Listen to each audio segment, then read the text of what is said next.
Chers amis de Catholic TV, je vous salue. Le carême se poursuit et tous les chrétiens essayent de vivre dans un même élan, celui des concepts du partage, de la prière et de la pénitence.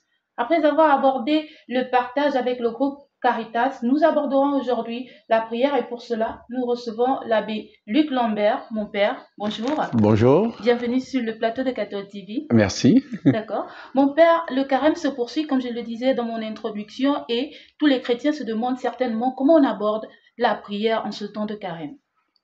Alors, la question de la prière, il faut partir déjà de Matthieu chapitre 6, le verset 7, où le Seigneur dit « Ne rabâchez pas comme des païens ».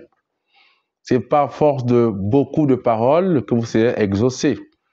Il dit « Vous, quand vous dites « Notre Père ». Ici, Jésus dit clairement que la prière rentre dans une dimension d'abord filiale, c'est-à-dire que je me rends en relation avec quelqu'un qui existe. Alors, ça suppose que comme Dieu est invisible, Dieu est surnaturel, ça veut dire qu'à la base, il faut que ce soit des gens qui marchent par la foi.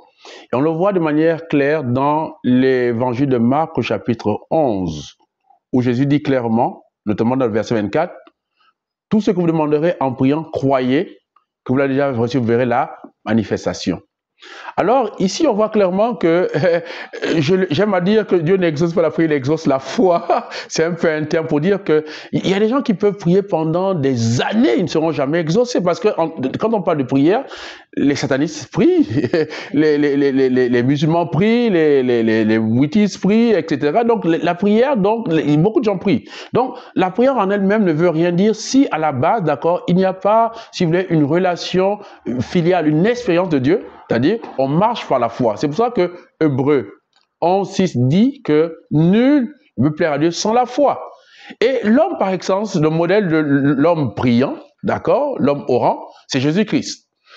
On voit clairement, Jésus dit dans Jean 11, il dit, Père, je te rends grâce parce que tu m'as exaucé. Mais Jésus dit, tu m'as exaucé, Lazare est encore mort. Lazare n'est pas encore vivant, mais il dit déjà, tu m'as exaucé. Et il dit, tu m'exauces toujours. Pourquoi? Parce que Jésus, c'est le modèle de l'homme qui marche par la foi. Quand on marche par la foi, Dieu exauce toujours les prières. Puisqu'il est dit dans Marc 11, 23, tout est possible pour celui qui croit. Ça veut dire que quelqu'un, quand il marche par la foi, c'est pas une histoire de rabâcher, de beaucoup de prières. Il y a des gens qui sont venus me trouver. Je prends un témoignage, il y a des gens qui sont venus me trouver. Et je prends par exemple le cas de cette femme musulmane qui est venue me trouver. Elle travaillait dans une ambassade. Elle vient me dit, mon père, voilà, on m'a envoyé chez vous, je suis musulmane, etc. Et puis, voilà, j'étais, voilà, licencié parce que, voilà, mon chef voulait coucher avec moi. Je ne dis pas le nom de l'homme, parce que, voilà, et il a refusé, donc on m'a licencié. Je lui ai dit, écoutez, moi, je n'ai pas de sourate ou des espèces de trucs faire comme un marabout. J'ai le nom de Jésus-Christ. C'est en ce nom, c'est-à-dire que on prie par Jésus-Christ. Ça veut dire que c'est au nom de Jésus, c'est par la personne du Christ, parce que Dieu exauce toujours le Christ. Donc, c'est pour ça qu'on est sûr, nous les chrétiens, par la foi, qu'en Jésus-Christ, d'accord, on est toujours exaucé. D'où, du coup, j'ai prié pour elle 5 minutes. Quand elle sort de mon bureau, elle est exaucée. Le téléphone sonne, elle a le travail. Donc, ça veut dire simplement que la prière, c'est pas une question de beaucoup de paroles, de crier comme les gens font, parce que si quelqu'un n'a pas la foi, il ne sera jamais exaucé.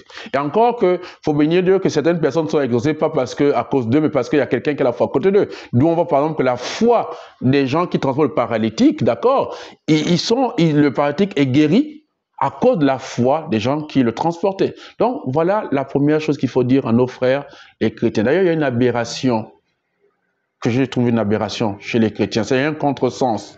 Les gens vont vous dire, mon père, voilà, je venais rendre grâce à Dieu quand je vais voir, vous le faites un travail spirituel. Il dit, je venais rendre grâce à Dieu quand j'aurai, voilà, mon père, je venais rendre grâce à Dieu. Mais ça, c'est le principe des marabouts, les nganga. C'est-à-dire que vous faites un travail et puis vous obtenez quelque chose. Or, celui qui a la foi, le principe, c'est normalement l'action de grâce, d'accord, se passe avant, pas après. Jésus rend grâce à Dieu avant que Lazare ne soit ressuscité. Déjà, Seigneur, je te rends grâce. Pourquoi? Regardez le contresens des êtres humains, de nous les croyants au niveau de la prière. Quelqu'un, je vous amène tout de suite, d'accord, chez le président de la République. Nous allons chez le président de la République ou nous allons chez un ministre. Et puis, là, je dis, je vous emmène. Et puis, le président est là. Voilà, je dis, monsieur le président, j'ai amené madame telle, voilà, elle a un problème de travail. Il appelle son directeur de cabinet. Il appelle le ministre de la fonction publique. Il dit, écoutez, moi, je suis le président, je m'engage, madame, écoutez, je signe demain matin, d'accord, monsieur le ministre, je vous intime de l'ordre, d'accord, d'aller, d'accord, donner, elle commence le boulot. Vous voulez travailler où? À la fonction publique. Allez, aux finances. Bam, finance. La réaction que vous aurez, avant même d'avoir le travail, c'est dire merci, merci, monsieur le président. Pourquoi? Parce que vous croyez en sa parole. Vous croyez en sa parole. Mais pourquoi alors, quand c'est le cas de Dieu, on ne croit pas en sa parole? Pourquoi le fait que, voilà pourquoi Dieu dit, il dit, tout ce que vous demanderez en priant, croyez que vous verrez la manifestation. Ça veut dire que déjà, je obtiens par la foi, d'accord, ce que je demande. Voilà pourquoi déjà, dans la foi, je rends grâce. C'est les chrétiens qui demandent que non, ils viennent faire des actions de grâce après. Non, normalement, on rend grâce avant même qu'on a commencé de prier. C'est pour cela que vous voyez que les gens qui attendent qu'ils ils obtiennent quelque chose pour venir rendre grâce à Dieu, c'est une aberration, ce sont des païens. Excusez-moi du terme, parce que quelqu'un, pourquoi moi, je crois à la parole d'un être humain, même si c'est un président, c'est un être humain, d'accord, un ministre, c'est un être humain, d'accord. Pourquoi en Dieu, je ne crois pas en sa parole? Pourquoi? C'est parce que simplement, il n'y a pas un rapport filial entre moi et le Seigneur, il n'y a pas une expérience que Dieu existe réellement. Il faut partir du fait que les gens ne croient pas réellement, que les gens ont des idées sur Dieu. Saint Thérèse de Lisieux disait que je préfère parler avec Dieu que de parler de Dieu. Les gens aiment parler de Dieu. Or, parler avec Dieu, c'est autre chose. C'est faire une expérience véritable du Seigneur. C'est pour ça que beaucoup de personnes ne sont pas exaucées parce que, en fait, ce sont des païens qui portent le nom de chrétiens. Voilà un peu déjà comment on peut situer le domaine de la prière. Sans la foi, pas d'exaucement. D'accord. Mon père, à vous écouter, on pourrait croire que le terme prière est bien vaste. Est-ce qu'il y aurait des éléments constitutifs justement de la prière? Le modèle, c'est Matthieu 6, du verset 7 et suivant. Jésus et les disciples lui demandent, Seigneur, apprends-nous à prier. Alors il commence par leur dire, écoutez, j'aime bien ce truc. Il dit dans Matthieu 6, 7, écoutez bien ce que le Seigneur dit. J'aime bien, parce qu'il faut partir de la parole de Dieu. Il dit, quand vous priez, ne rabâchez pas comme les païens. Jésus dit clairement qu'il ne faut pas qu'on soit des mercenaires des païens avec des titres de chrétiens. Il dit, ce n'est pas des histoires de beaucoup de paroles, il dit, c'est parfois de beaucoup qui croient qu'ils seront exaucés. Amen. Et il va même plus loin en disant dans le verset 8 de Matthieu 6, il dit que votre Père sait ce dont vous avez besoin avant même d'ouvrir la bouche. C'est incroyable. Avant d'ouvrir la bouche. C'est pour ça que dans Matthieu 6, 33, il dit, cherchez d'abord le royaume, le reste vous sera donné par-dessus croix. Pourquoi? Parce qu'il y a des choses pour lesquelles on ne va même plus prier. Moi, il y a des choses pour lesquelles je ne prie plus. Je suis venu de dire que je vous assure qu'aujourd'hui, il y a des expériences que je fais du Seigneur, que les choses pour lesquelles je ne prie plus, je les obtiens. Pourquoi? Parce que je sais que mon Père, parce que je sais que Dieu existe. Je fais une expérience du Seigneur. Je sais qu'il existe, je ne le vois pas, je sais. Et donc, je sais déjà que même le seul fait que je sois là, le Seigneur, chaque jour, il dit à chaque jour suffit sa peine. Ça veut dire quoi? C'est pas à moi de me préoccuper qu'est-ce que je veux. La peine, c'est pas l'abbé Luc Lambert, ce n'est pas vous. La peine, c'est les jours. D'accord? C'est chaque jour qu'il va se préoccuper. Pourquoi? Parce que Dieu est providence. Dieu prend soin de ses enfants. D'où vous voyez vraiment qu'après, il dit, notre Père qui est aux cieux. D'accord? Une chose, c'est que il faut que les gens réalisent que Dieu, le créateur de l'univers, par Christ, d'accord, nous sommes réellement devenus enfants de Dieu. Le problème est le suivant. Jean 2, 17 dit qu'à tous ceux qui ont cru en son nom, il leur donne le pouvoir de devenir enfants de Dieu. N'oubliez pas que Dieu est surnaturel. La nature de Dieu, c'est le surnaturel. Si quelqu'un n'a pas appris à aller dans le surnaturel, à vivre par le surnaturel, par la foi, il aura du mal à comprendre que Dieu existe. Quand on prend le contexte de Genèse 3, d'accord, on dit que, par exemple, Genèse 3, 9, il est dit que Adam et Ève entendaient les pas de Dieu. Ils s'entendaient pas de Dieu. Et Dieu demande à Adam, où es-tu? Ils disent, Seigneur, je me suis caché. Mais, excusez-moi, mais quand il parle dans le jardin d'Éden, pensez que c'est dans le domaine de la nature? Dieu est invisible, Dieu est surnaturel. Ça veut dire qu'on est dans un contexte du plus naturel par la foi. C'est pour ça que vous allez voir que quand ils pêchent, on dit que leurs yeux s'ouvrirent. Pourquoi? Ça veut dire que ces gens-là n'avaient pas besoin de voir les yeux, c'était une dimension du surnaturel. Alors, voilà pourquoi la première chose, c'est que les gens qui marchent, il y a trop de chrétiens, malheureusement, qui sont charnels. Et donc, si on est charnel, on ne peut pas avoir Dieu pour père parce que si je deviens fils, ça veut dire qu'il y a une dimension de moi, d'accord, qui doit basculer dans le surnaturel. Et Adam et Ève n'étaient pas un être naturel, un être surnaturel. Donc, ça veut dire qu'on a perdu cette dimension-là à cause du péché originel. Voilà pourquoi Jésus vient nous réhabiliter cette dimension. C'est pour ça qu'on nous envoie le Saint-Esprit, qui est la source du miracle, la source du surnaturel. Si quelqu'un n'a pas basculé dans le Saint-Esprit, il aura du mal à comprendre de quoi je parle aujourd'hui. Vous savez, il y a un moment dans ma vie, j'ai eu du mal même par rapport à ça arrive à ce qu'on fait, on peut se voir comme un fonctionnaire. On se dit, bon, je fais mon boulot, je finis par là, et puis bon, on se dit, et puis quand on fait une expérience de Dieu, c'est autre chose, attention, on n'est plus fonctionnaire, on est fils de Dieu. On est là pour la gloire de Dieu, le salut des âmes. Il y a une dimension qui bascule dans notre vie. Et c'est ça que je comprends qu'à partir de ce moment-là, quand on fait l'expérience à travers, par exemple, ce qu'on appelle l'effusion de l'Esprit Saint, le baptême du Saint-Esprit. Dès qu'on fait une telle expérience, notre vision de Dieu, de la prière change. On ne prie plus parce qu'en rabâchant. On prie avec la pleine conscience et surtout la pleine expérience de quelqu'un qui existe et que je sais que quand je parle, il m'écoute et qu'il m'exauce toujours au nom de Jésus. Alors, à ce moment-là, vous allez voir que la dimension de la vie de prière sort. D'où il dit, notre Père qui est aux cieux. Moi, Dieu n'est pas le créateur, Dieu est d'abord un père. Il existe, il est réel. Donc, je suis un enfant privilégié, je suis un enfant capricieux. C'est pour ça qu'il y a des choses pour lesquelles, si un enfant d'un président de la République ou d'un roi humain est capable de faire des histoires, il paye des voitures, il est gâté, il est capricieux, je suis un capricieux, je suis un type gâté. Et donc, il y a des choses pour lesquelles je ne prie plus. Parce que Dieu a intérêt, si les présidents s'occupent de leurs enfants, ils gâtent les enfants. Moi, je suis un enfant gâté. Donc, la première dimension, c'est faire l'expérience de Dieu, Dieu comme un père, et qu'il existe réellement. Ensuite, il dit, notre Père qui est aux cieux, que ta volonté. Il dit, la première chose, c'est, frères et sœurs, n'oublions pas ces choses. Il dit, que ton règne vienne. Les gens veulent prier pourquoi? Les gens veulent faire les choses pourquoi? On voit que les gens, beaucoup de choses, veulent faire des choses pour Dieu, non pas laisser Dieu faire à travers nous. Pourquoi? Parce que c'est Dieu qui doit être d'abord glorifié dans ce que nous faisons. Le but, c'est, dans ce que l'on fait, c'est que Dieu soit glorifié à travers nos vies. Il est le papa, on veut honorer le papa. Je ne veux pas d'abord savoir qu'est-ce que le papa me donne. Je ne veux pas d'abord, ça je m'en fous. Le problème, c'est qu'il dit que ton règne, que ton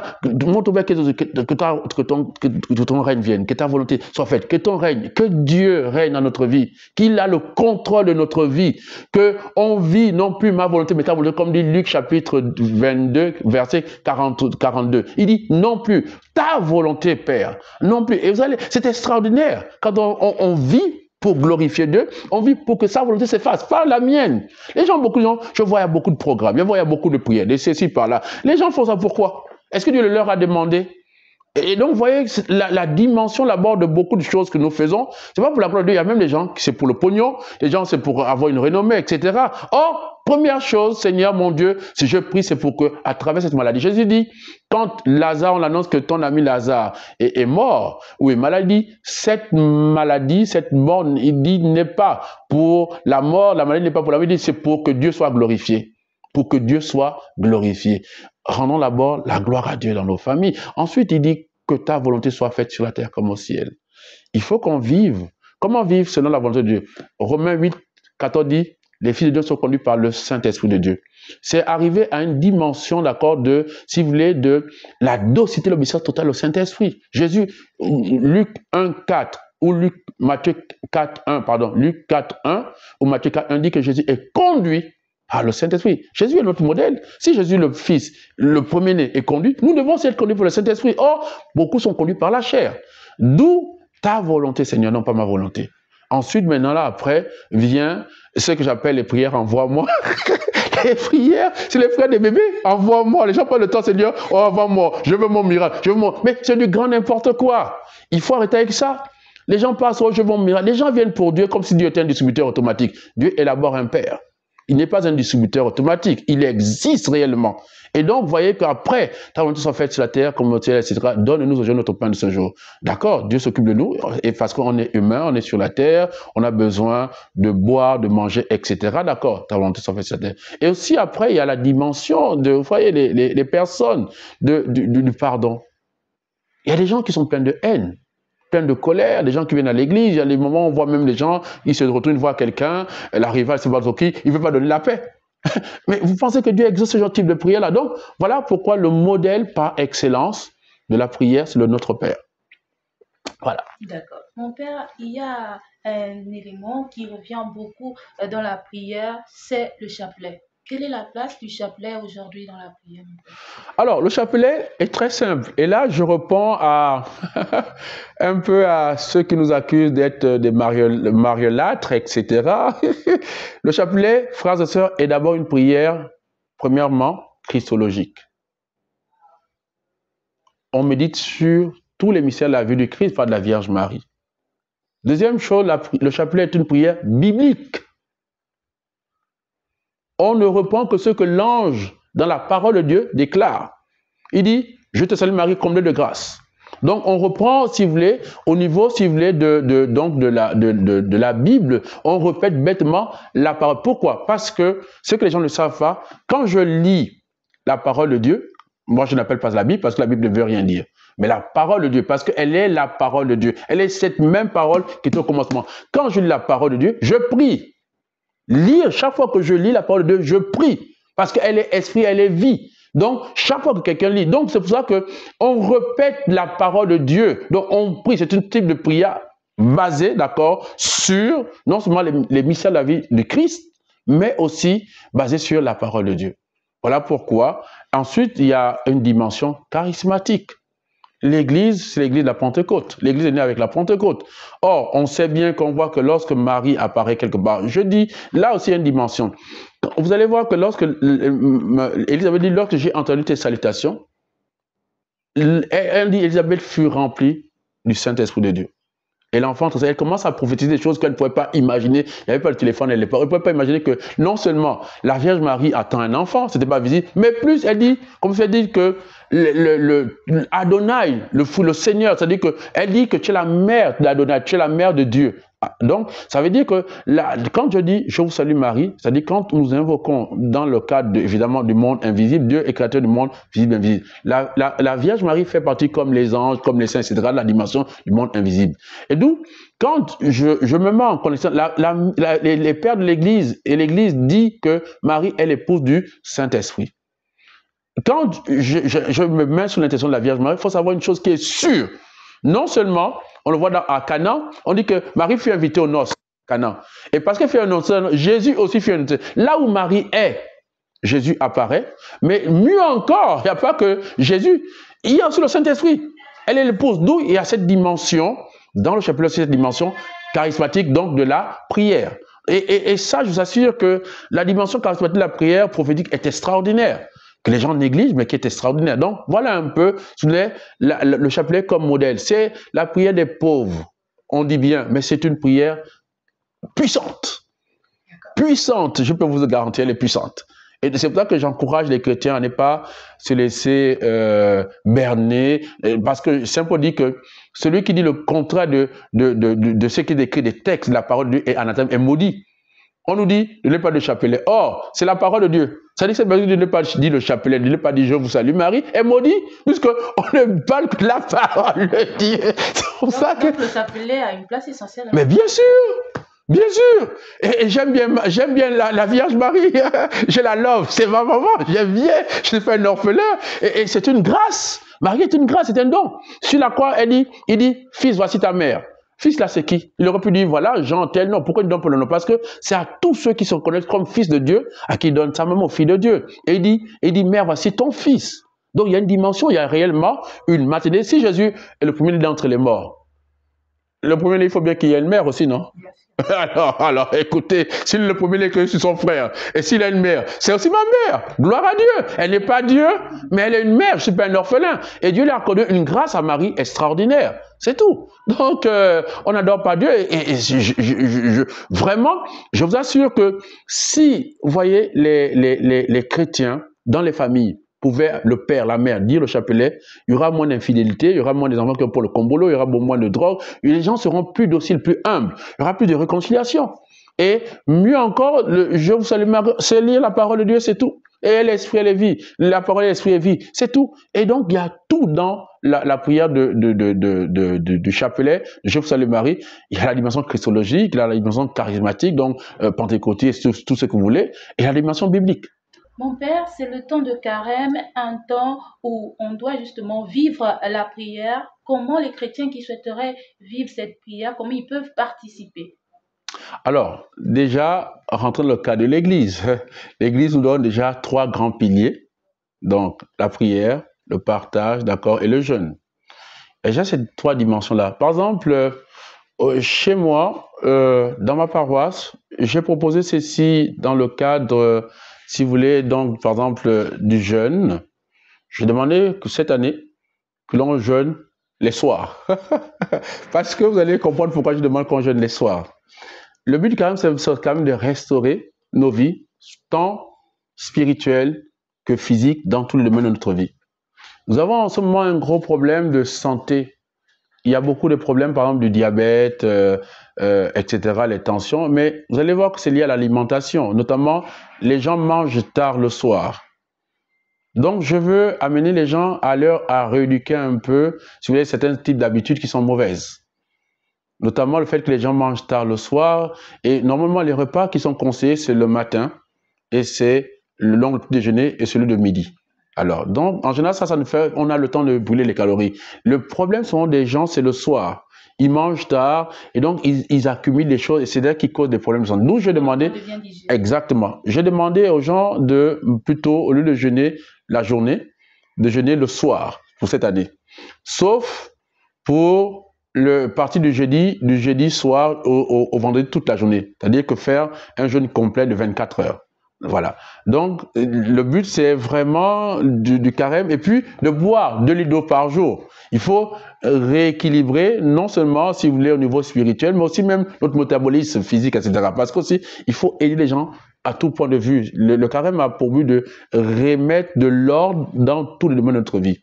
Ensuite, j'ai demandé donc aux chrétiens, dans le cadre maintenant de, si vous voulez, de la prière, par exemple, de lire les évangiles, tous les évangiles. Et même pour ceux qui peuvent, de lire si vous voulez, tout le Nouveau Testament. J'ai remarqué qu'il y a beaucoup de chrétiens qui n'ont jamais lu la Bible en entier.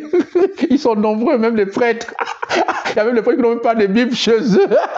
Comment nous sommes les spécialistes de la parole de Dieu? Comment voulez-vous prêcher la parole si vous êtes ignorant par rapport à la parole? Donc il y a beaucoup d'ignorance sur la parole. Or, Romains 17 dit que la foi vient de ce que l'entend vient de la parole de Dieu. Et comment les gens vont... Vous allez voir, dans Luc 24, Jésus, on dit qu'il parlait de ceux qui le concédaient depuis donc, le commencement jusqu'à la fin. Et on dit que leur cœur était brûlant. Donc, on le voit dans Luc 24, 31, leur cœur était brûlant. Ça veut dire qu'à partir de la parole de Dieu, il leur a commencé à leur injecter la foi. Parce que la foi commence à naître. Voilà pourquoi ils le reconnaissent. D'où, j'ai demandé à mes paroissiens, pour ce temps de carême, d'accord, chaque semaine, ils lisent. Donc, j'ai commencé par la première semaine, c'est de lire tout l'évangile de Matthieu. Deuxième semaine, tout l'évangile de Marc. Troisième semaine, tout l'évangile de Luc. Quatrième semaine, l'évangile de Jean. Ensuite, les 2 autres semaines, c'est de lire la Genèse et l'Exode. En fait, c'est réapprendre la dimension de la prière par la parole, au travers de la parole. D'où, c'est ce que j'ai proposé à mes chrétiens. Et je leur ai demandé aussi, évidemment, le chapelet, une fois le jeudi, ceux qui peuvent, évidemment tous les jours, mais au moins une fois, réapprendre les gens à réinitier les gens à cette belle prière de l'Église, qui est merveilleuse, qui est extraordinaire. C'est une des forces. Vous allez voir que tous les grands de l'Église, comme Saint Jean-Paul II, ils avaient tous cette dimension-là mariale. Tous ces grands-là. Tout, regardez, fouillez, tous ceux qui avaient une vie mariale ont eu une vie extraordinaire.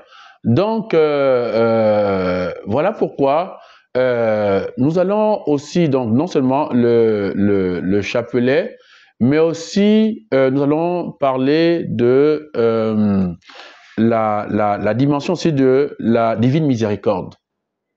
D'accord? La divine miséricorde qui est conseillée moi tous les vendredis à 15 h. Donc là, j'ai instauré dans ma paroisse tous les vendredis à 15h. Et nous avons un beau tableau qui était donc mis là, comme Jésus l'avait conseillé à Sainte Faustine, d'accord? Et donc, tous les vendredis à 15h, la Divine Miséricorde. Là aussi, c'est une dimension de la prière qui est extraordinaire, qu'on n'arrive pas encore à se rendre. Et il y a des grâces liées à ce chapelet. Ça ne dure pas, même pas 10 minutes. Ensuite, j'ai proposé à mes paroissiens l'adoration du Saint-Sacrement, une fois dans la semaine, 1 heure. 1 heure dans la semaine, donc voilà, 1 heure dans la semaine, l'adoration.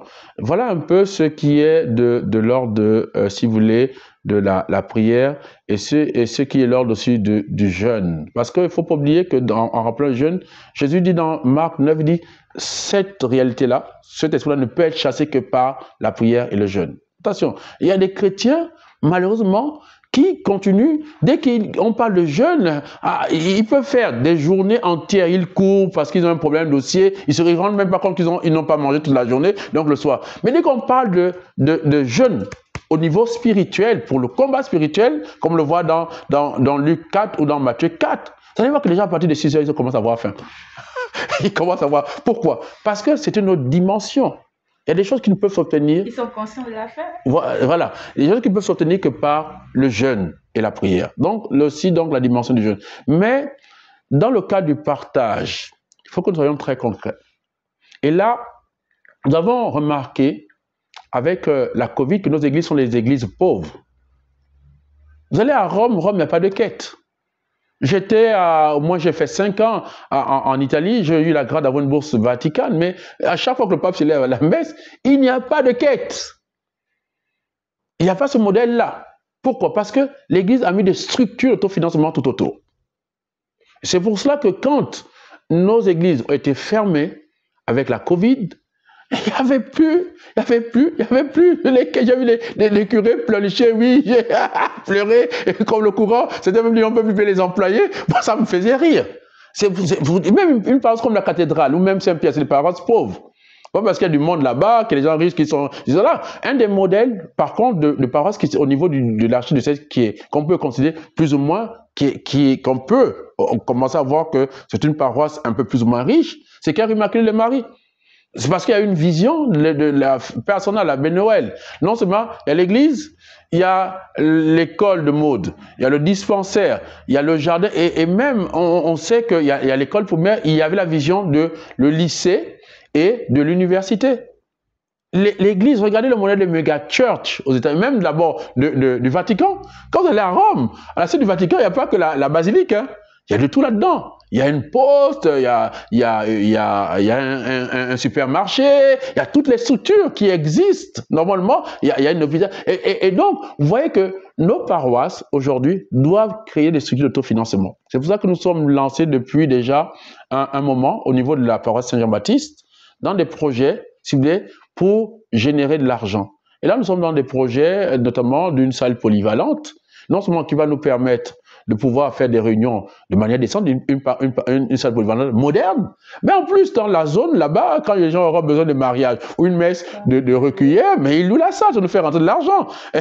Donc, et il y a d'autres projets comme ça. Et c'est pour ça que cette année, j'ai demandé à mes paroissiens, donc j'ai mis ce projet, qui est un projet paroissial, d'accord, pour l'effort de carême, en vue donc de faire il faut que nous soyons très concrets. Il ne faut pas que nous soyons des espèces de personnes avec les pieds, si vous voulez, avec la tête et les pieds dans les nuages. Non, parce qu'il faut commencer à comprendre que, frères et sœurs, l'Église, normalement, apporte le développement. Ça, c'est très important. L'Église, chaque paroisse doit avoir des structures, d'accord, qui, même si les églises sont fermées, il y a l'argent qui rentre. Parce que le riche et le pauvre, il y a une différence. Le pauvre travaille pour l'argent. Par contre, le riche, l'argent travaille pour lui. Il faut qu'on arrive aujourd'hui, c'est que le modèle qu'on a, c'est le modèle du désert. Les quêtes, les machins, toujours Dieu envoie nos machins, il faut que ça cesse. Il faut qu'on arrive, quand il est dit que lorsqu'ils sont entrés en terre promise, ils ont commencé à produire des fruits, à générer de l'argent, la manne et la caille a disparu. Or, nous sommes tous dans la manne et la caille, en train de louer les quêtes par-ci, quêtes par-ci, quêtes par-ci, mais il faut qu'on pense réellement à une église forte financièrement. Et c'est pour cela que, dans ce sens-là, nous, concrètement, chaque année, le but, c'est vraiment de mettre en place des structures d'abord l'autofinancement. Donc, en gros, si vous voulez, après maintenant, il y a évidemment des lieux que je conseille. Il y a chez l'abbé Chimantou, qui est les jeudis là, qui est intéressant. Il y a les béatitudes, etc. Il y a des lieux. Et le foyer de charité. Excusez-moi. Il y a les sœurs de Sassaya, il y a les sœurs, d'Angondje, etc. Il y a plein de lieux. Pourquoi? Parce qu'il y a aussi une dimension que les gens ne savent pas. Il est dit que très souvent, d'ailleurs, le premier texte qu'on a lu, on dit que l'Esprit conduit Jésus au désert. Il faut que les gens apprennent à se retirer. J'ai fait une vidéo, j'ai dit des gens que si tu veux vivre longtemps, apprends à te retirer. Parce que le bruit, aujourd'hui, vous allez voir que le cancer a augmenté. Pourquoi? Parce que les gens sont tout le temps stressés, sont angoissés, ont peur. C'est ce qui rend les gens malades. Parce que le système immunitaire est fragilisé. Les gens doivent réapprendre à se couper. Se couper du quotidien des problèmes. Oh, le pain, ceci. Oh, non. Qui vaille dans le désert. Jésus passait du temps souvent, Jésus se retire. On le voit dans Luc chapitre 6 et verset 12. On dit que Jésus passa toute la nuit à prier de son Père. Il faut que les gens apprennent à se retirer. Il faut que les gens apprennent à aller rechercher la présence de Dieu, à s'isoler, à se retrouver, non seulement avec eux-mêmes, à se réconcilier avec eux-mêmes. Parce qu'on est dans un monde de bruit. D'où aussi les structures qu'on a aujourd'hui dans l'église, au foyer de charité, etc. C'est l'idéal de prendre un week-end, aller dans le désert. Et donc, voilà un peu déjà, il faut dire, il y a ça. Notre-Dame du Gabon. On a plein de lieux. Aujourd'hui, les gens ne savent plus se retirer, les gens ne savent plus prendre du temps. Les gens courent tout le temps. Non, il faut apprendre à se retirer. Donc, voilà aussi, en gros, un peu, si vous voulez, les espaces. Vraiment pour... Je prie Dieu aussi, plus tard, pourquoi pas, que vraiment les dévotions populaires reviennent. Notamment les messes de miséricorde et tout le reste. Je ne sais pas ce qu'on avait remarqué une fois, moi, par expérience, je ne vais pas, il y a un ordinaire de lieu, et à 100% je suis avec l'ordinaire de lieu, je comprends un peu d'ailleurs, ils avaient rassemblé pour réfléchir sur ça, mais je veux dire simplement, je vais faire remarquer une chose, c'est qu'on avait remarqué un moment que lorsqu'on avait arrêté les messes de miséricorde, les crimes rituels avaient commencé à aller de partout dans ça et là. Ça veut dire quand même que ces choses-là mettent une structure, une protection spirituelle, non seulement pour nous, mais pour toute la nation. Donc, c'est pas, attention, il y a une dimension. Je m'excuse parce qu'il y a des gens qui ne voient pas les choses que moi je vois. J'ai la grâce de pouvoir avoir, si vous voulez, de sentir, percevoir les choses dans le surnaturel. Ça, c'est la grâce que Dieu m'a accordée. Et il y a des choses qu'on ne s'en rend pas compte. Et même au niveau je disais même que, vous savez, ces choses-là dilatent le cœur des chrétiens, les rendent plus généreux, les permettent de se convertir, parce que, regardez le principe de nos catéchèses, ou les catéchismes. 3 ans de catéchisme, ou même certains vont dire 4-5 ans. Mais après, ils quittent l'église. Ils quittent l'église parce que l'église n'est pas née avec la catéchèse, on dit le kérigme, certes. Mais moi, je dis souvent, l'église est née avec la prédication de la parole, avec puissance. Vous regardez dans Actes chapitre 2, verset 37, où dit, en entendant ça, ils eurent le cœur transpercé, il dit, frère, que devons-nous faire? Et regardez aujourd'hui beaucoup, et ils ont commencé par la repentance. Il dit, convertissez-vous. Nos jeunes aujourd'hui qui viennent, parce que papa a envoyé, ils ne sont pas convertis, il n'y a aucune repentance. Pourquoi? Parce que il faut que la parole, on donne beaucoup d'idées sur le Christ, je n'ai rien contre. Mais c'est la parole qui touche les cœurs, et qui fait en sorte que, on a toujours dit non, fais des efforts, ensuite la grâce tu vas voir que tu vas changer. Mais c'est faux.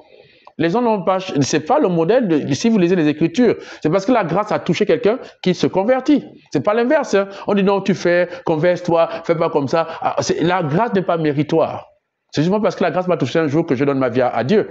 C'est pas parce que je veux machin que finalement après la grâce va me toucher. Non, c'est parce que quelqu'un a rencontré la grâce, a fait une expérience de Dieu, comme Saint Paul qui après s'est converti. Et ça, c'est les lieux d'évangélisation. Comme dans l'époque de l'église primitive. Donc, c'est toutes ces dimensions-là qu'il faut penser sérieusement. Il y a beaucoup de choses qu'il faut assainir, qu'il faut asseoir, mais là aussi, c'est aussi des lieux. Voilà pourquoi je bénis Dieu que, on a encore des lieux comme les béatitudes, par exemple, là, qui permettent, et puis certaines organisations, le renouveau charismatique, par exemple, aussi, qui a, au niveau de l'Église, qui a cette belle mission. C'est dommage que le renouveau charismatique est en train de, voilà, d'évangélisation. Je me souviens quand j'étais aumônier, on allait dans les carrefours. C'était fou. Mais je vais raconter, est-ce que je peux raconter l'histoire? Mais c'était merveilleux parce que, en pleine prédication, à Rio, on prêche. Le Saint-Esprit tombe sur nous, on livre la parole, il y a quelqu'un, on voit les gens qui étaient en train de boire le moussoungou. Il fait le moussoungou, le gars, et on prêche, le gars il se moque de nous. Visiblement, il laisse le moussoungou, le gars il laisse le moussoungou, il se met à genoux sur place à Rio. On voit quelqu'un de l'autre côté, visiter, qui tombe. Il se met, mais c'était merveilleux, c'était extraordinaire. Combien de vies comme ça qu'on a gagnées? Le pape nous avait invité à aller dans les périphéries. Pas dans les églises. D'abord, quand on dit la messe, ite misaes, la messe est finie. Allez, on va où? Les lieux de nos chutes, c'est pas dans les églises, hein. Les lieux de nos succès, c'est pas dans les églises, c'est dans la vie au quotidien, c'est là où je vis, ma maison, c'est dans mon lieu de travail. Donc, c'est là où se fait les enjeux. C'est pour cela que le renouveau, les lieux comme ça, on va dans les quartiers, dans les périphéries, sentir l'odeur de brebis, c'est ce que disait le pape. Et c'est là la dimension aussi de toutes ces choses-là, de ramener le feu dans le cœur des gens. Voilà un peu aussi, je voulais dire, un peu profiter à dire aussi ces lieux-là. Bon, je pense qu'avec le travail qui est fait, que ce soit au niveau de la conférence épiscopale, que ce soit au niveau aussi du diocèse, bon, j'espère que très bientôt aussi on va revoir, si vous voulez, ces lieux-là, qui sont des lieux extraordinaires, de grâce, d'accord, revenir dans, voilà, qui sont aussi des formes de prière. Mon père, nous arrivons au terme de notre entretien. Peut-être un mot de fin à l'endroit des chrétiens qui nous regardent. Un mot de fin. Vous avez longuement parlé de la prière, donc. J'aimerais dire aux chrétiens que, et j'épouse maintenant un peu ce que nous a amené un peu comme slogan, hein. Nous sommes chrétiens 100%, nous sommes cathos 100% cathos. Je ne sais pas pourquoi on a des complexes. Nous les catholiques, on a tout. Regardez par exemple, je prends les églises du réveil. C'est le renouveau charismatique. Si vous voyez bien la structuration des églises du réveil, vers lesquelles les gens courent aujourd'hui, c'est le renouveau charismatique. Et dans les églises du réveil, par exemple, vous n'avez pas les sacrements. Il n'existe pas aujourd'hui même, on voit qu'ils essaient de nous imiter par rapport aux sacramentaux, par rapport à lui d'aujourd'hui. Ils reviennent, ils comprennent certaines notes de choses. Et l'Église a 2000 ans d'expérience. Le problème, ce n'est pas Dieu. C'est que aujourd'hui, il y a une dimension que je comprends que, comme dit Osée, mon peuple meurt par faute de connaissance. Et aujourd'hui, moi, je prie vraiment que l'on revienne à prêcher la parole. J'ai vu des gens changer réellement de vie, se transformer. Moi, le principe, c'est que normalement, nos vies, c'est beau. Les chrétiens doivent faire de l'impact. Les chrétiens non seulement doivent avoir une intimité avec le Seigneur, faire une expérience réellement de Dieu, d'intimité avec le Seigneur, voir que Dieu existe et que Dieu veut faire réussir nos vies. Et Dieu fait réussir les vies, c'est merveilleux, moi je suis content. Je ne sais pas qu'est-ce que je vais aller chercher ailleurs en fait. Ensuite, les chrétiens, on doit être des leaders, on doit impacter les vies positivement, le leadership. C'est-à-dire que dans la société, au niveau politique, etc., partout dans les endroits, dans tout ça, les chrétiens doivent être là, ils doivent avoir un rayonnement extraordinaire. On doit pouvoir les voir à la télévision partout, impacter. Ça doit être des leaders. Ils ne doivent pas être des moutons. Donc ensuite, la troisième chose, c'est qu'il faut qu'on crée de la richesse. On voit qu'on se demande qu'est-ce que l'État doit nous apporter, il faut demander qu'est-ce que l'Église apporte aujourd'hui, qu'est-ce que l'Évangile apporte. Il faut créer de la richesse, il faut créer de la richesse aujourd'hui. Nous sommes puissamment, merveilleusement puissants, on a tellement de choses de richesse. Tellement de richesse, oh là là, je fais comment on peut vivre. Je prie Dieu, par exemple, que votre studio ici, à Cathol TV, que vous avez des caméras, que vous avez... Mais regardez, c'est incroyable. J'ai prié vraiment Dieu qu'on rentre dans une dimension de voir la beauté. Il y a un essor, que l'Église devienne un modèle pour la société. Un modèle de transformation, un modèle vraiment où les gens ont les vies impactées, transformées, les gens se développent, etc. Et vraiment, je prie, mon rêve c'est ça. Mon rêve, voilà pourquoi j'essaye au maximum dans ce que je fais, non seulement d'abord pour moi-même, de me transformer, mais ensuite de transformer les vies des gens, pour glorifier Dieu, que Dieu soit glorifié. Et ça, c'est pour dire que n'ayez pas peur de donner votre vie à Dieu. Le pape disait, spalancate, il votre corps à Christ. Et le pape Jean-Paul II, quand il a été nommé, donc il était fait, donc élu pape Saint Jean-Paul II, comme c'était pour le nom, les Italiens disaient l'église est tombée, l'église est la chiesa è rovinata. Ils avaient peur, ils disaient, mais le gars il vient d'un pays du tiers-monde. Et le pape lui a dit, n'ayez pas peur. Il dit, ouvrez votre cœur à Christ.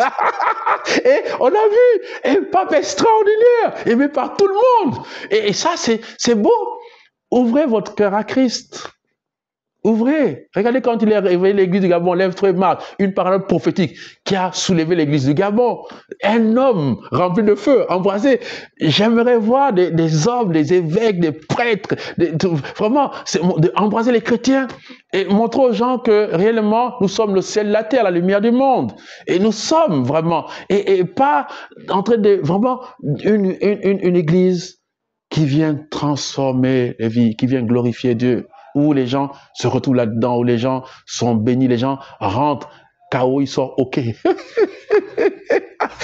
Allez, ça est béni. Merci beaucoup, mon père, pour votre participation à notre émission. Merci du temps que vous nous avez accordé. Je vous en prie, voilà. Nous étions avec l'abbé Luc Lambert qui venait partager avec nous l'expérience de la prière. Chers amis de 14 Vies, merci de nous avoir regardés et à bientôt.